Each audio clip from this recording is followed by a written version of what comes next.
So I'm here with Dr. Aly Cohen, and we've already been talking because I couldn't help myself. But Aly's the author of Detoxify, and I don't know a book in recent memory that literally changed my behavior and changed the way that I use products, buy products. And before we even get started, give me the caveat. You just told me before we even began that you don't sell any products, so you are outside of that. Yeah. Listen, I have nothing against my all my colleagues pretty much who sell things for various good reasons, Right. right? Or bad, whatever it is, their reasoning. I have felt that in order to really get solid educational material out there. So I'm an educator, not an influencer, not I don't make money off of my direct consumer. I don't make Mhm. products. I don't endorse brands. Because I want this material in schools nationally. I'm working with schools, I'm working with colleges. I've already been teaching now at four. I've created the curriculum for four physician training programs in environmental health. So the idea is that I see where the love is, and I know that to dirty that would be a shame. Plus, I have a day job. I see patients. I Right. do legal work. I have other ways to make income so that I keep my messaging clean. Yeah. Actually, let's talk about your day job. You are an immunologist, correct? A rheumatologist, but really the same thing, Right. honestly. But there are immunologists who are allergy immunologists, and there are rheumatologists who also work with the immune system pretty deeply, right? Right. Autoimmune diseases and all that. So there's lots of crossover in all of our fields, but we have different ailments that we kind of consider our turf more so than others. Well, I love the beginning of the book, and I'm going to hold it up again because it's so good and important. Um, at the beginning of the book, you talk about the fact that your dog, who Mm, was chewing on this plastic ball or something, I don't remember what it yeah, was, but died. yeah, And you were wondering what was going on as a rheumatologist, as an immunologist, like you were yeah, looking at your dog as this, yeah. what's happening and how that changed your thinking, for example, about plastics. Do you want to tell that story? Yeah, so this is how I got into this, area. And I've been doing it now for 16 years or 17 years. I have to time it off of my kids being 18 and in college now. So, Right. it's remarkable. But what really started, I was going to be a conventional Western rheumatologist. End of story. That was sort of my end point, right? Right. And I had just finished training at a fellowship, and I was in a new home in New Jersey. We lived on a farm. I had my two kids. One was like two and one was like one. And then I had my golden retriever, who was our first baby, about 4.5 years of age, when he began showing signs of illness. And we thought he had just swallowed a sock or something that Goldens do, right? It would come Yeah. out the other end and we'd be all be fine. But what ended up happening is he was diagnosed with something that's so unusual for dogs and also for Goldens particularly, called autoimmune hepatitis. So his immune system had somehow been triggered against his own body, and it was attacking his own liver. So by the time we actually got him diagnosed properly, he had a liver the size of a golf ball, which is Wow. unsustainable. So we're talking 4.5 years of age. So what ended up happening as a mother of this dog who loved him so dearly, and also being concerned about, well, what's going on? Are we on a farm in New Jersey? Is there something that I'm Right. missing? Are we living on a toxic, super fun site? But I was starting to try to figure out, what did we feed him? What quality of it? What was the water quality that we were giving this dog? And should it be, extrapolated to our family? What were the toys that were in his mouth? He had a plastic toy, as you mentioned, very popular toy, but he never let it out of his mouth. So it was Mhm. part of his mucous membranes. It was getting into his body. So, flea and tick collars, everything. I was doing essentially what I'm now doing in this book is doing an environmental health assessment. I just didn't know it at the time.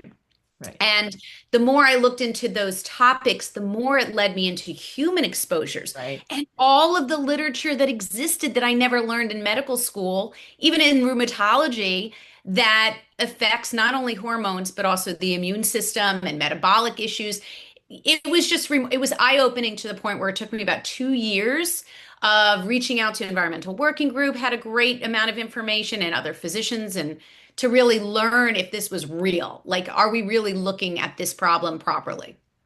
And what you found was that plastics and Teflon and products that we use on our faces and our sinks and everything contain substances that are terrible for our health. And literally after reading this book, and I want to show you, I put a few products around here just to show you what I did. So after I read your book, I just started, I mean, we've had this pan forever, but Right. I stopped using Teflon. And people, I'd read that it was bad, but nothing until your book said to me, just use this. And what I didn't know, and now I know, is that if you heat up the pan for like, I don't know, 2 minutes before you put your eggs on there, it becomes nonstick. So you can use this pan and it becomes nonstick. Maybe it's a little bit more difficult to clean up afterwards, but not that much. The other thing I did is the minute I get a product home that's in a plastic bag, I put it, these are some chia seeds, in a glass jar with this, what is this called? The label. Bamboo top, right? Yeah. Oh, yeah. Yeah, and I did the same thing with, granola, right? The other thing I did, which, you know, we had plastic cutting boards everywhere, and I just tossed them all out. And I got, because you have the plastic cutting board for meat, cutting chicken, right? So I got this thing that has, stainless steel on one side and wood on the other, and it's my only cutting board now. And this is not plastic, this is silicone. But really, like, but then there's things like I wanted to get a new water filter, right? You know how hard it is to get a water filter without plastic? So I bought this glass one, but like this thing inside is plastic. So what, like, Oh, we can I, talk about all of this journey because your questions are what I had for 16 years. And then I learned and started watching the market and which filters were better. And then I started testing. It was like Super Size Me, the right, guy who did that with McDonald's. I literally started doing everything in my home, making my own products, trying to figure it out, looking at resources, seeing if they were vetted. I mean, I was cracking an egg in my kettle thinking it was nonstick. Then I realized I couldn't get all the egg out. I right, mean, I was doing crazy stuff because I just did not have anyone to teach me or share any of this. So, it was a journey. My biggest partners, again, was Environmental Working Group over the right. years because they taught me about some of the science that was never taught to me before. And then, as I said, you layer on pieces. It's a journey for everyone. As I mentioned, I'm sitting here with colored hair. I Mhm. just got my highlights. My kids, I just visited my son. He's playing lacrosse. They've been playing, both of them have been playing on turf for, 20 Yeah, years. Do I pull them off and say that's too toxic? No, I say, here's what we're going to do about it. We're going to live within this world that we've all created, things we love. Let's just do it safer. That's it. And do it at your own pace. right. So are there, for example, I would say pieces of advice that are general, I mean, not specific products, but what would you say Yeah. to a person who comes to you and said, my house is filled, now I realize after reading this, my house is filled with toxic shit. Yeah. Where should I start? Yeah. Well, I will say to give away the punchline, there is a 21-day plan because Right. it's really that simple. It's really meant to make you not stress out and be shamed and feel like your whole life was a lie and a sham. I want to start with a couple really quick sentences that I think set the tone though. Number one, the number one thing I figured out was that there's no testing for safety or toxicity for any of the products in the US market. None. None that are Zero. required. So we have the FDA for medications, and we have certain pesticide oversight to some degree, but not really to anything that plays into human health protections. And cosmetics and personal care products, zero in terms of what's required for even labeling. I mean, we're just now moving in to the labeling that's being required in certain states like New York or California, who lead the way generally. But those are requiring that just even tell you what's in a product that you're putting on your skin, but none of the chemicals in there have been required to be tested for safety or toxicity, particularly in vulnerable populations like children, pregnant women, older people, elderly have lower, immune status. So Right. there's such a dearth of information that's been required. We do this better in other countries. Oh, Um, I you want to know, talk about that for 1 second, actually, because one of the things you mentioned is sunscreen. And I yeah, noticed that when I travel to France often, and when I'm in France, I buy a type of sunscreen. It's called Roche-Posay there. That's not, it's different than the one we have here. That's a really yeah. great sunscreen and doesn't feel like it does anything bad to my skin. Versus here in the United States, we don't have the same guardrails for sunscreens as we do there. What is that about? Yeah, so there's the number is about 1,200 products that we tend to have different formulations in the US than we do in Europe, even by the same manufacturers, which Right. is really Which shocking, is right? really weird, right? Yeah. It's weird, but here's the thing. There's an argument as to whether or not Americans just love, bright colors. Right. They're used to bright colors. It's Right. appealing. Whereas in Europe, they're used to more natural colors because, for as an example, just coloring. I'm not talking about even, flavoring additives or preservative additives. We're just talking coloring. So there's a certain appeal that Americans seem to have over certain countries. Now, that's not an excuse. Well, it may be an excuse by the companies, Right. but it's not an excuse, in my opinion, to say, "Oh, okay, then just give Americans what they'll buy." Right. But the idea is that we do have a very in Europe they have a much more robust system by which they vet these chemicals in their products. And another thing I learned from a colleague, Maricel Maffini, who's one of the world's renowned food additives researcher, in Europe they separate the scientists from the regulations or the regulatory people. Okay. So in other words, there's a disc, and because of that, that's how we get sort of this mess of lobbying against changes to our system in terms of environmental chemicals. So the first was that there's nothing in the way of regulation, which blew my mind. I mean, that Yeah. alone was like saying there's no Santa Claus, right? And I'm Jewish, right? Right. There's no Santa Claus. I'm shocked. I can't believe this. Next layer was to understand, well, okay, big deal. So there's no regulation. Maybe they don't bother you. And so Right. then I started looking into the fact that many of these chemicals that have been studied, now we're talking some, maybe 20 years of endocrine disrupting research, which is who I partner with and tried to learn this material about 16 years ago, is that this material where we now understand how chemicals can work at very, very low levels, parts per million, parts per billion, parts per trillion, to do things that hormones do, right? They work in infinitesimally small amounts to do enormous physiologic effects, bone growth, brain development, fertility, breast health, any hormone sensitive cancer, even in men. So there's an enormous amount of activity. It goes on from just tiny amounts. And it was discovered that many of the chemicals that were studied early on, BPA is one of the first ones that was ever Right. studied and identified, bisphenol A, and taken out of baby bottles.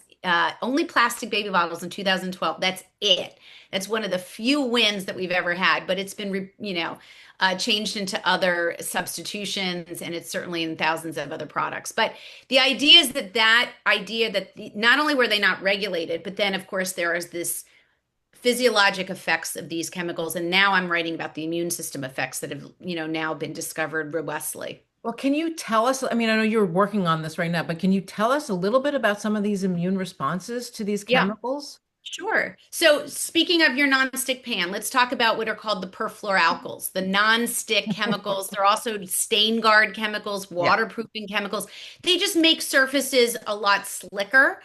They make, things. They're functionally, created to make the length of a garment be more long lasting. Look, Mhm. I was spraying my couch with stain guard Yeah. literally 18 years ago when I didn't want my Right. kids to spit up on my new couch. So we're all kind of in this, but it turns out that those perfluoralkyls, and there are, by the way, over 15,000 of them, Oh my God. 15,000 of them. Some of the worst offenders were taken out. They're from DuPont Company. They go by carbon change. So C4, C8, carbon 4, carbon 8, carbon, whatever. Long story short is the perfluoralkyls, which have some of the more recent, more robust research because they're being found in waterways, because they are also used in firefighting foams. They're near airports because they're required to be around for safety. They drain into those lakes and streams, which become our drinking water. So it's gotten a lot more attention, the perfluoralkyls as a class.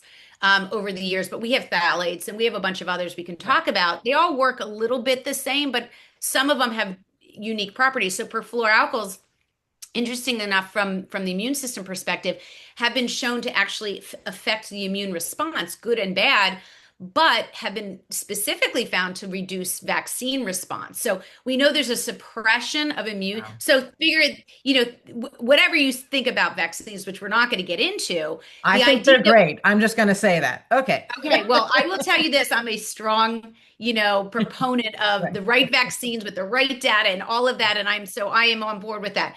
But here's what I would say to you is, we can't have people running around with perfluoralkyls in their bloodstream, which we do. We all do. And then think that we're going to be protected, for instance, against, certain common, ailments when in fact we're not even building that immune response. And that's a metaphor for other components of the immune system. But we have a lot of things that can go on in terms of hormone disruption. And by the way, every immune cell in the body has estrogen receptors. So when you're talking about these different systems, which so many people do, siloed immune system, siloed endocrine system, the fact of the matter is all the systems interact and communicate. They're all cross-talking. So you can't really have one so much without the other. But the idea is that I'm framing it around this epidemic of immune and autoimmune diseases that I, as a rheumatologist, 22 years in practice, Are can seeing attest to. daily. Yeah. Yeah, Yeah. seeing daily and seeing in terms of the epidemiology around the world, in terms of the actual data.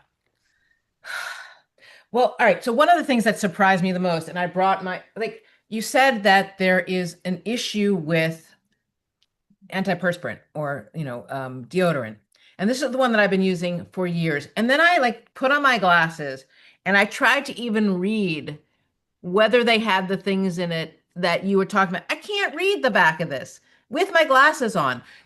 Can you tell me, are most deodorants that you buy off the shelf bad for you, particularly if you, like me, had a DCIS diagnosis Yeah. back in 2013? Because I will stop using this, and what should I use instead? All right, I'm going to give you the Cliff Notes if you're old enough to remember Cliff Notes version of some of this Yes. stuff. Okay.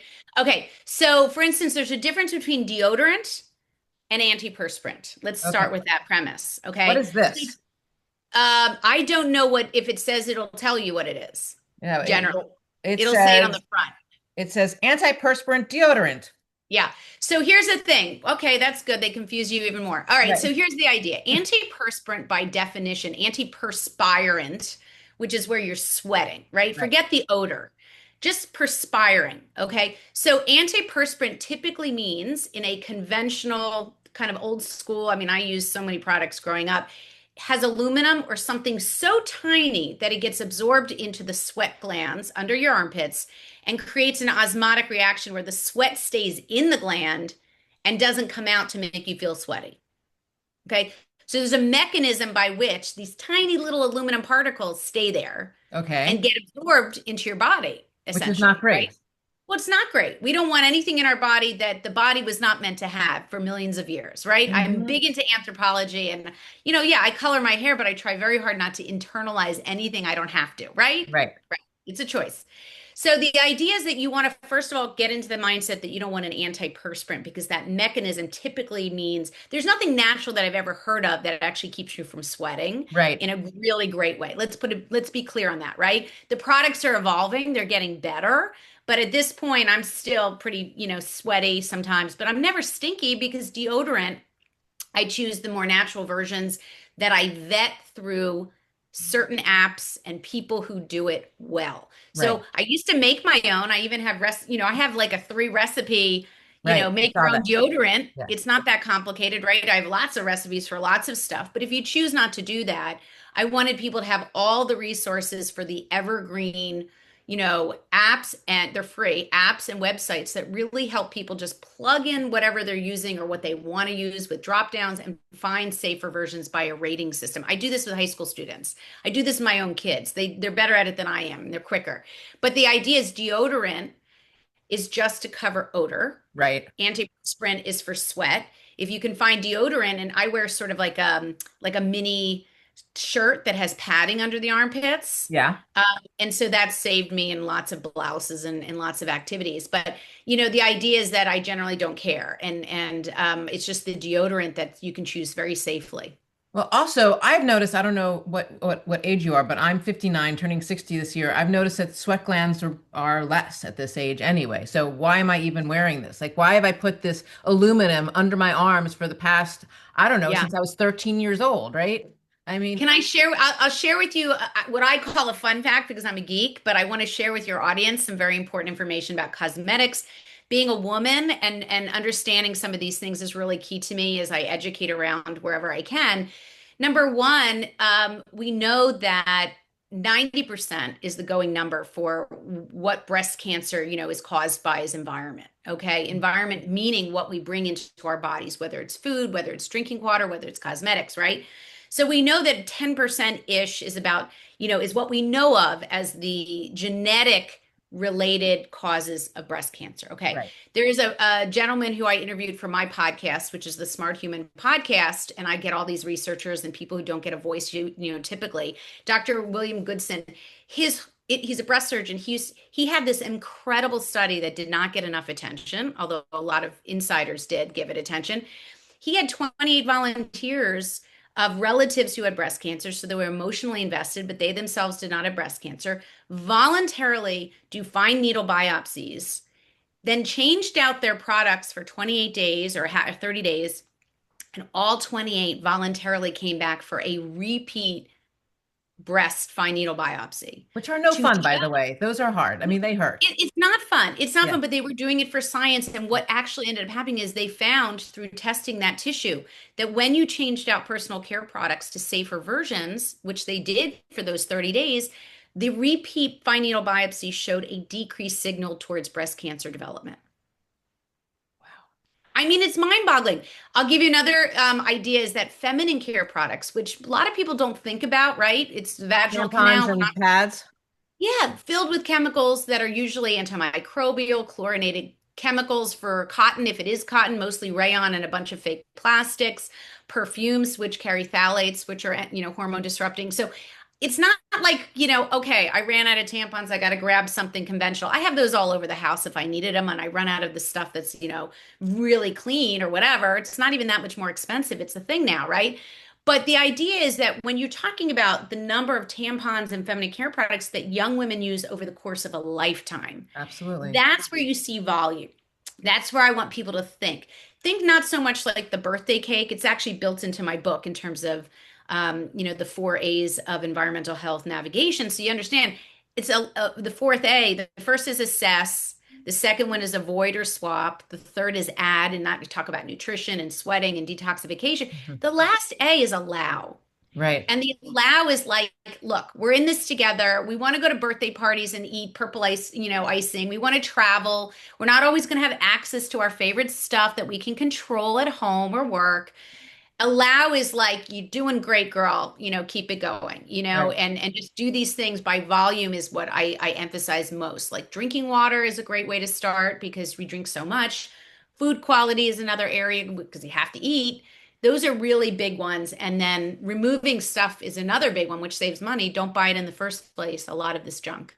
Well, now I'm like, okay, now I'm thinking like an epidemiologist here. So, for Yeah. example, I had my uterus removed because of adenomyosis. We have a massive increase in endometriosis in this country. Could the chemicals in tampons be fucking with our system so that that's how our body's reacting? I wouldn't even say so locally. Systemically, we have a bloodstream that circulates. In fact, I just came from a microplastics conference at NYU, and there was a woman who does research on fibroids and Uh-huh. microplastics.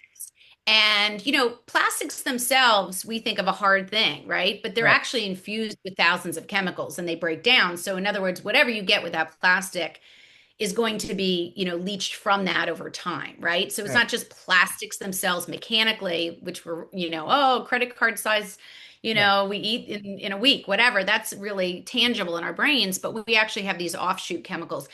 What's been found is that for PCOS, it's Right. very hormone driven. Many of these chemicals, including BPA and phthalates, are hormone mimickers. So at low levels, they mimic estrogens. Mhm. They block androgens, which are male hormones, and they do things with thyroid and other stuff.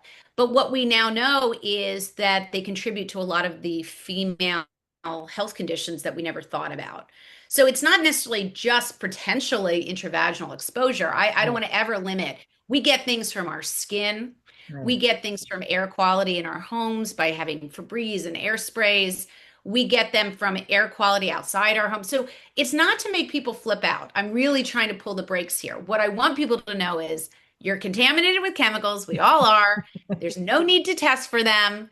You're not going to, everything changes over time. It's just put the money and time and effort into the reasonable, practical solutions. That's Right. what this book is about. It's very practical about solutions. You know, I'm telescoping back to a moment in college, and I was tripping on acid, and I was looking at a mirror, and I had my face covered in makeup, like we all did back then. And I'm looking at my face, and I'm like, why do you do this? And I start taking soap, and I wipe it off. I'm wiping off all the. I have not worn makeup except for when I have to appear on TV ever since.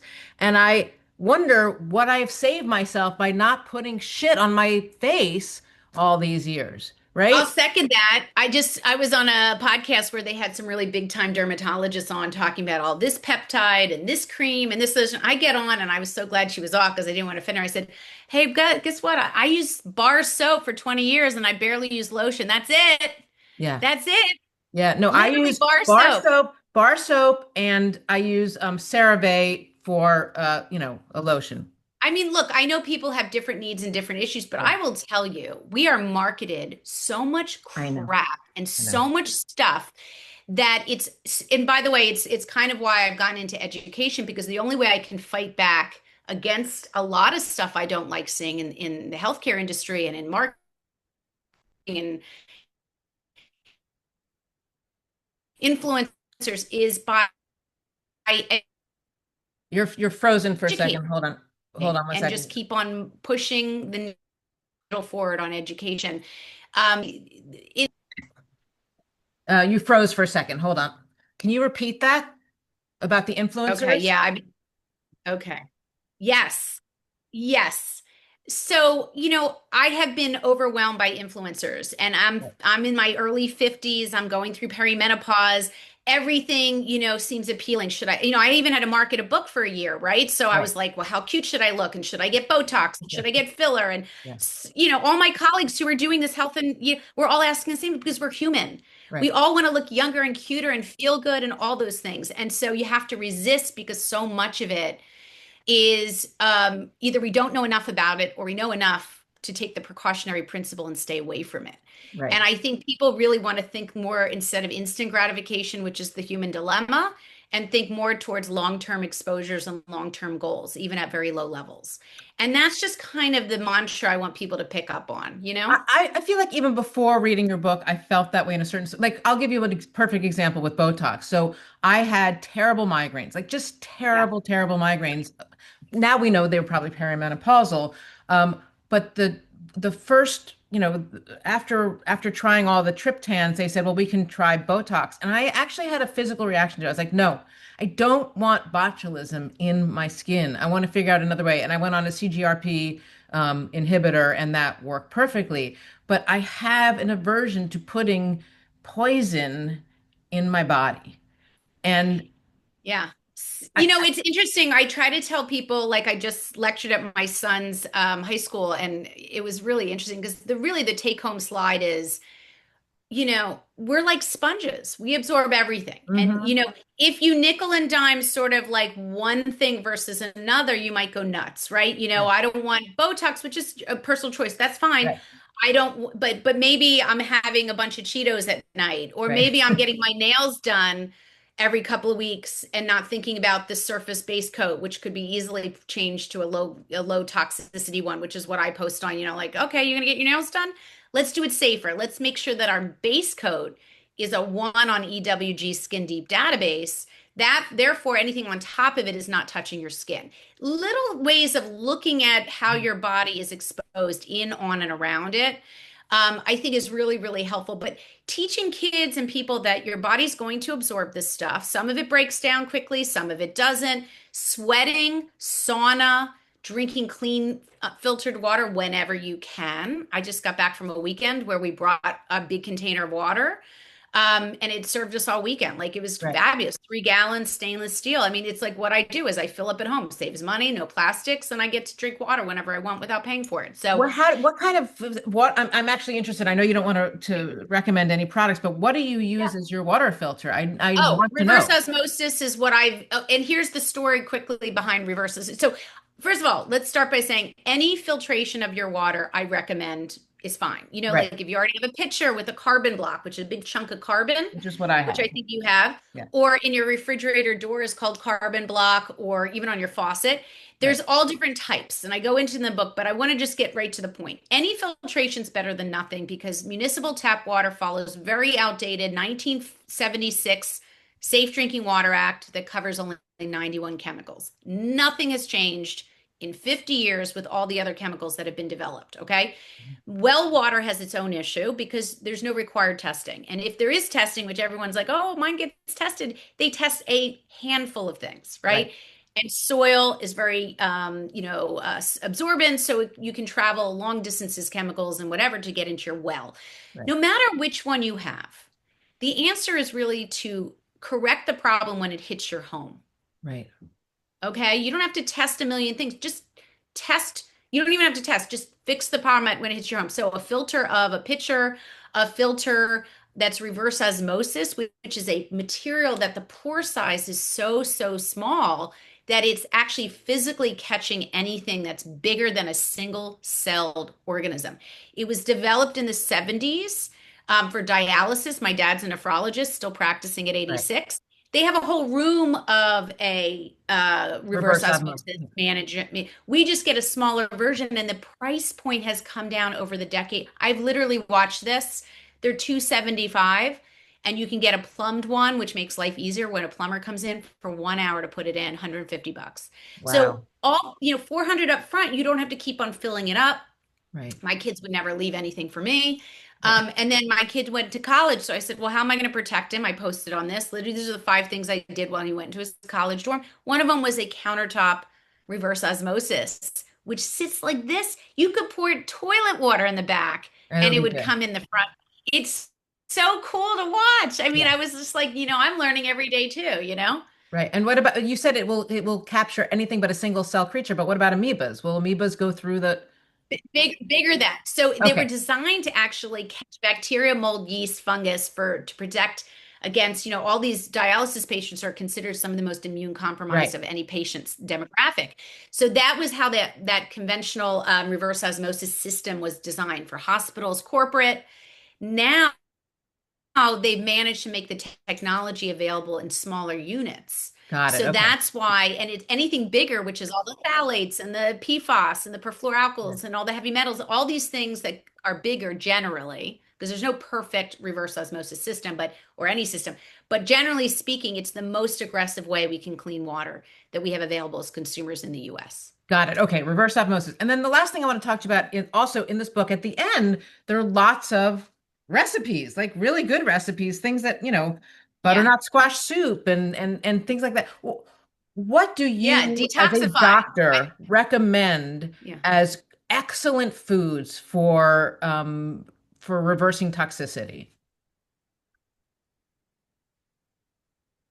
Yeah, it's really going back to basics. I talk so much about anthropology throughout the book, and I just want people to start kind of thinking in that movement and sweat and all these things that the body can do to lymphatic system. Mhm. But when it comes to food, we want clean food, right? We don't Right. want chemicals in our food. So that automatically puts ultra processed and processed foods. We would all wrap our head around that.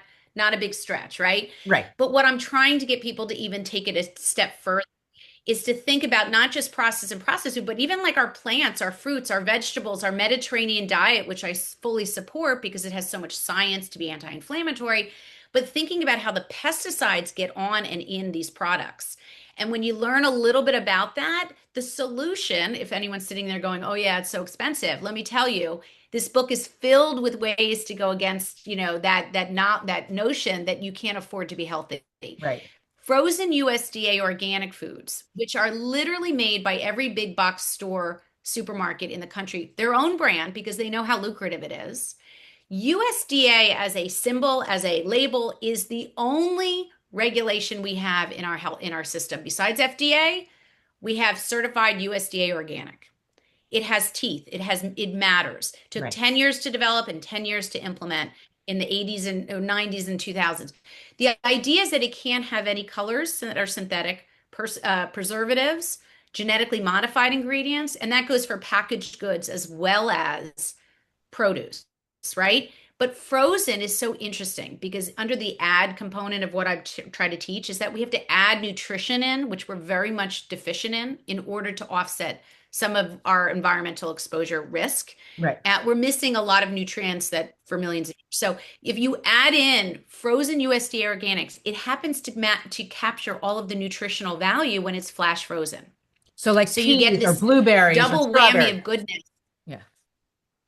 Corn, even like, sweet corn. And I can't tell you how many things I have in my freezer at the office because I'm always on the go. Right. But the idea is that when you flash freeze them, it maintains all of the nutrient value from being picked.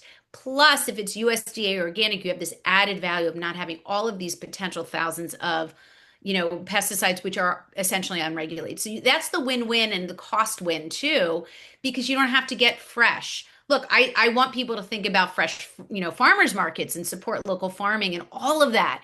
But when food travels to a conventional supermarket, the organic is still organic, but it's losing nutritional value as it travels. And our So, system supports that. So yeah. we So just want so to think basically, around it in modern day. yeah, basically farmers markets are great and the frozen food is great. Sorry, my chair is doing all sorts of weird things. Yeah. But farmers market and frozen food. And, that's how I try to eat. Although, the farmers market's here once a week, so you have to, Yeah. plan for the Yeah. week. Yeah, and it's not an easy process, but you get good at you get kind of I have like my frozen chicken nuggets that are actually gluten-free and organic. Who knew Right. by a big box, poultry maker, right? Right. There's such a movement in the market, but when you have USDA organic, it has to be certified. Right. So that's a really important thing that keeps you from having to be a toxicologist all the time. Is there anything else that I haven't asked you about that you would like to talk about before we end this conversation? Because I want to say again that this is an important book and I really learned a lot from it and I will keep learning from it. And in fact, I keep using it as kind of a guideline and going back to, oh, what was that website she said and where, how, like now I got to figure out what to do about this, right? I got to find a new option for All you do antiperspirant is deodorant. Yeah, you look up on like my phone has Healthy Living, which is an app free from EWG Environmental Working Group. So I literally, whenever I'm with patients, I just say, what do you use? And we type it in and we look it up and I say, oh, it's like a 3 or 4. Maybe you can get a 1 or a 2. Right. It's not as complicated as people think because most of us don't use that many products. Now, Right. teenagers use the most I know. per demographic, which is why I'm Right. aiming at that area for education. They want this material, trust me. Right. But here's the thing. What I want people to think about it is number one, try not to bring it into your home if you don't need it. Don't be sucked into marketing. Door cleaner, window cleaner, carpet cleaner, sink cleaner. I mean, God, all you need was vinegar and sea salt and this and that. Try not to bring it in. Open windows, bring plants, use glass. Try to get rid of as much plastics. Don't Right. microwave in plastics because you don't need to anymore. Right. Thinking about kind of your home as your base where you can control a lot more than you can at work and travel, it's a great place to start. The Right. book has a 50 question assessment, right? So it's not anything crazy or judgy. It's really to say, where do we begin? Right. The add or I'm sorry, avoid or swap is saying, listen, if you want to avoid products, that's great. If not, here's the resources for swapping to safer versions of what you love. Right. The add is putting into your body what we've craved and our body has needed for millions of years to thrive. Nutrition, sweating, movement, great sleep, which we clear chemicals while we sleep. Who knew? But Right. that's the Right. science. So there's so much you can do that doesn't cost money. It's just, kind of being aware. So I hope people will take it not as a something to be scared of. I never wanted that for anybody. I wanted people just to say, you know what? Maybe I'll get started. This is where I'll begin. Could No, take me 2, 5, 10 years. here's what I will say. This book did that for me, where I kind of was like, oh, poo-poo, Teflon, it's fine, it's fine. And then reading your book, I was like, no, I actually want to do what you did at the beginning of the book, which is assess all the things in my house and just toss the things that are no longer serving me or that will, enter my bloodstream. Like, for Yeah. me, the real big ones at the beginning were things like the plastic cutting board. I realize I'm cutting meat on there and I'm getting little pieces of plastic in my body that way. Yeah. Yeah. I mean, it doesn't take much. Like even the idea of just carrying a water bottle is a lift for some people. I don't blame them because it was a lift for me. But as you mentioned, you have a flip top with the plastic. And I thought, you're not wrong. Everyone's doing that. The question is, can you take a little more effort and screw it on? Like mine, Like mine, this. I kind of screw it on and I drink out of the side like we did back in the old days, right? Everything's about In our convenience. canteens. Yes, I brought a Right. canteen to camp, right? It's all about convenience. And Yeah. I think we're getting lost in the idea that actually the old ways were actually far safer because we had to do a little more work. We needed a little more elbow grease to clean our eggs off the pan, but it actually was remarkably safer. We just didn't know that. So it's kind of like moving us back to a simpler time when we start to do this, you know? Although I will say back in that simpler time, I was eating Fruit Loops and Apple Jacks and all sorts True. of like colored cereals. Lucky Charms. Remember Lucky Charms? Yeah. Yeah. They Yeah. still No, exist. back to the 50s, maybe, Yeah. when we're talking about before plastics were invented Right. and we really didn't have any of this. The numbers took off, and so did so many other conditions. And so the idea is just to kind of put the genie back in the bottle a little bit with very simple, low cost, practical swaps. It's not as complicated, I hope, as people, think. Well, I think back to when you say the 50s, I think back to the key movie that has the word plastics in it, which is The Graduate, Yeah. when Right. Dustin Hoffman Right. is trying to figure out what his life is going to be. And the older man comes up to him and says, Son, I have one word Yeah. for you, plastics. Yep. Yep. And he Oops. wasn't wrong Yeah. because it took off from there, right? We're still doing everything with plastics. But, listen, I'm a realist. I have plastic eyeglasses. I have a plastic iPhone case. You can't make yourself nuts. But what you want to do is slowly, like I just changed out. I was just saying, to you, I don't often use my blender, but when I do, I realized it was all plastic. And I realized that I was doing this for, the last 20 years. It's basically the same one for like a very long time. I thought, my gosh, I'm 16, 18 years into this, and I just went out and bought a $25, glass Pyrex Yeah. pitcher blender. And Yeah. I'll tell you, it's like those little moments where you realize we're all on this journey, we're all on this continuum, and you just kind of just have different, glasses, your toxin colored glasses, so to speak. But it makes you more aware, not crazy, but makes you aware, I think, is the way to Well, go. thank you for making us all aware. Thank you for writing this book. I'm going to press stop on the interview, but stay on for a second. Hold on one second. Thank you so much. My pleasure.